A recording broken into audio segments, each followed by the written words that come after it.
بسم الله الرحمن الرحيم وبه نستعين أما بعد. Ladies and gentlemen,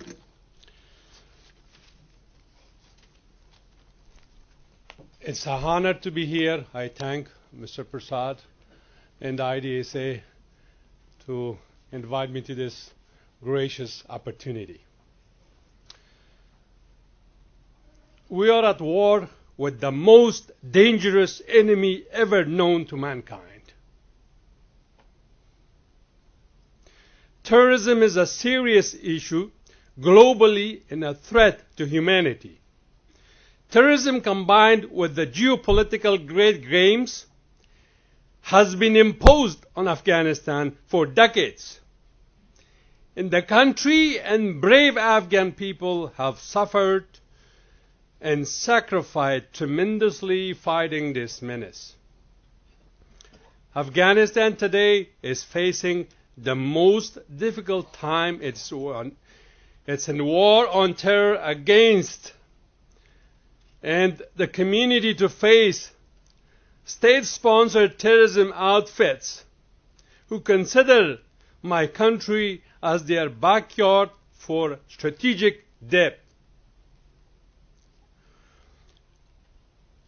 As we all well aware that Afghan security forces are continuing to fight this war, with being fought by 150,000 well-trained, well-equipped international coalition forces with tremendous resources and air power.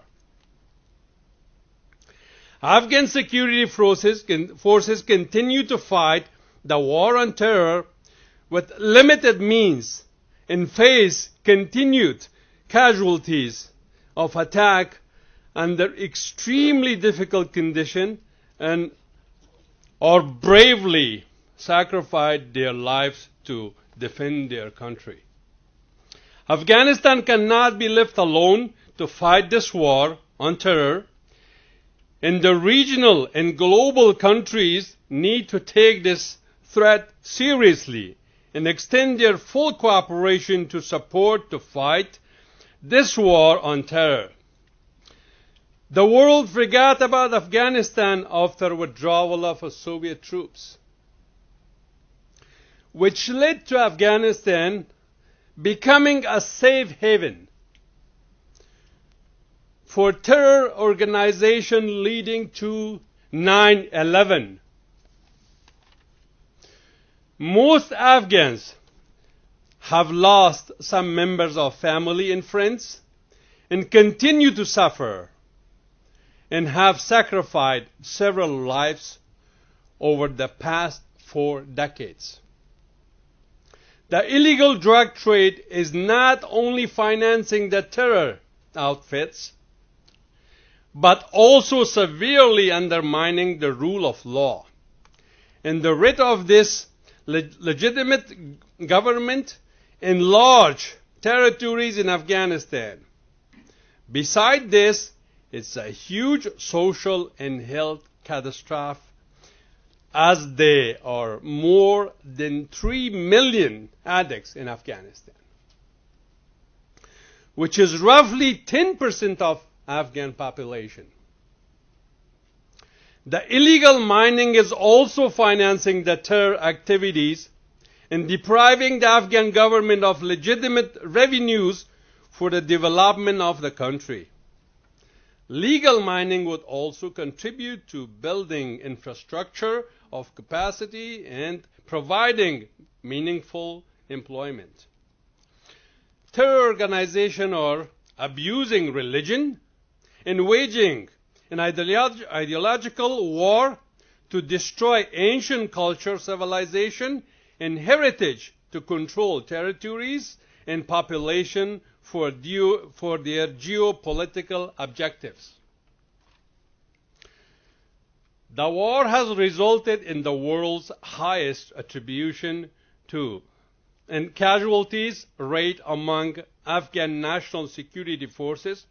Most Afghan lost some members of family and friends, including myself. Operation Omari, the Taliban's official name for it, is 2016 and 2017 offensive in full force. There were 3 strikes on March 1st in Kabul, the recruitment center of military school, Police District 6 headquarters building, and the 241st Qatar of NDS, which is the branch of NDS. Earlier on January 10, Taliban suicide bomber killed and wounded more than 100 people in the coordinated raid targeting intelligence officials and the government workers outside of Afghanistan parliament. Examples are legion. Unsurprisingly, attacking the army and NDS and favorite target of the Taliban, who want to degrade Afghan capacities and capabilities and weaken state institutions. As a man with military and intelligence experience, it is obvious to me that the Taliban is more than the motley collection of financial, undereducated Afghans. They are working with coordination in the action plan. It is clear that Taliban and those who gave them sanctuaries are ensuring that the problems the group had in the aftermath of 9/11 of not having political and military depth in the northern part of the country, which resulted in them crumbling under the northern alliances and coalition forces, or being reminded. The Taliban got access to the northern provinces of Kunar, Baghlan, Kunduz, Balkh, ACT, and are trying to block all entry points to the country except those via Pakistan.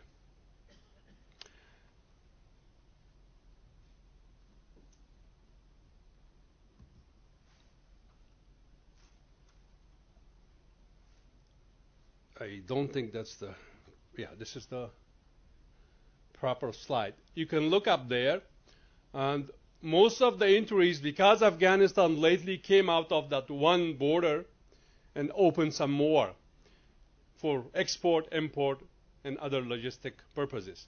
But they are trying to block that one.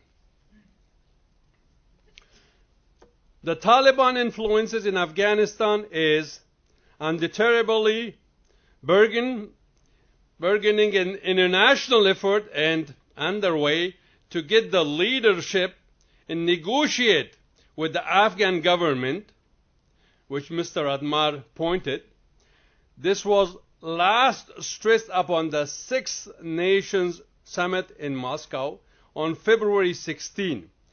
Reacting to the conference, Zabiullah Mujahid, the Taliban spokesperson, has refused to enter into negotiation and instead upped the ante with more attacks.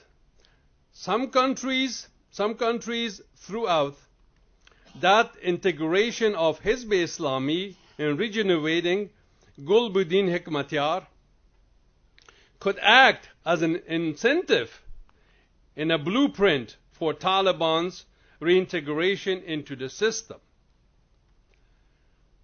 There does not seem to be any real possibility of Taliban entering into fruitful negotiation and accepting the rid of the Afghan constitution. On the other hand, hostilities between Hekmatyar and the Taliban have flared up and evidenced by the suicide attack on Muslim Mirwali, HEL member, housed in Helmand on January 17 this year. Interestingly, Abdul Razak, the police chief of Kandahar in Uruzgan, who had urged the groups who had urged the group's leadership to return to Afghanistan and not rely on foreign governments, was targeted in the bomb blast in Kandahar, which claimed the life of 5 UAE diplomats and the ambassador of UAE to Afghanistan, Juma Muhammad Abdullah al-Kabi. The Taliban has not claimed responsibility for this incident, and speculations are rife that the Taliban's mentors were not really invested in the encouraging in reapproachment with the government. According to the Afghan perception, the Taliban is continuing example of Pakistan's attempt to get strategic depth in Afghanistan and keep Kabul in a weakened state of turmoil, so that no credible claim for the reorganization or justifying the Durand Line is made. Using the seditious narrative of attempting to have peace talk, Islamabad prevented the lie about Mullah Omar, which I definitely know what happened to him. Even when he died in 2013 or earlier, the leverage Taliban and Pashtun sentiment in Afghanistan. That the Taliban is being instrumentalized by Pakistan is evidence for its close working relationship with the Haqqani network in the Lashkar-e-Taiba. Sirajuddin Haqqani is now a Shura member of Taliban, though he has very little traction with the Afghans, who see Haqqani as disruptive interpolator.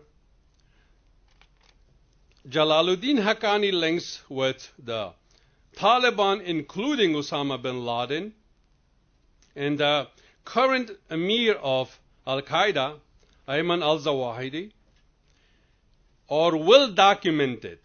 The Taliban, which fit into Pakistan nomenclature of good territories, is close linked to Al-Qaeda, and it is South Asia branch of Al-Qaeda IS, which has a number of Indian Mujahideen credits in the Punjabi Taliban, such as LAT and GAT, and despite UN. Okay, I got 2 minutes. I have a lot to say, but I will cut it short. And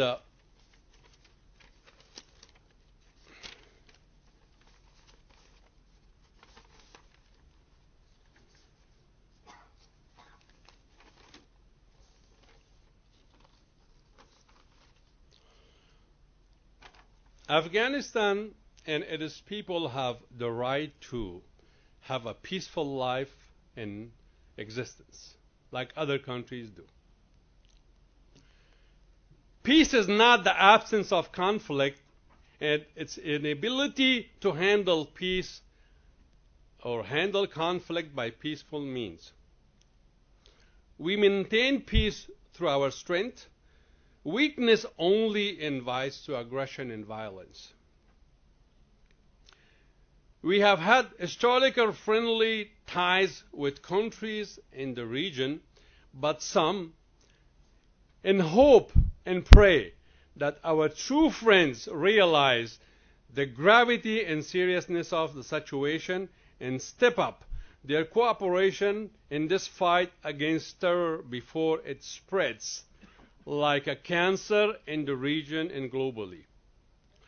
We are proud of our historical bond of friendship, which has stood the rest of time, and I remembered a song of an Indian movie called Zanjeer. It goes, Yari hi manu mera, yaro meri zindagi. I will take a bullet for my friend. I have a message to the enemies. There's another song, an Indian movie. It says, हमको भी गम ने मारा, तुमको भी गम ने मारा, हम सबको मार डाला, इस गम को मार डाला. This is a threat to humanity. We talk like a lot of us, like there's a lot of beautiful speeches. It sounds so good. What can we do about it? Let's do something about it. Afghanistan cannot do it alone. In some other countries, they cannot do it alone. We need cooperation and friendship to get it right. People need to get involved. The problem in Afghanistan, for example, the distance between the government and the people. The cancer, it's like AIDS virus. Go hide in this distance. We are trying to work. There's something new as a member of our chief of party in Kabul for anti-encounter corruption. This is one of the strategies we have.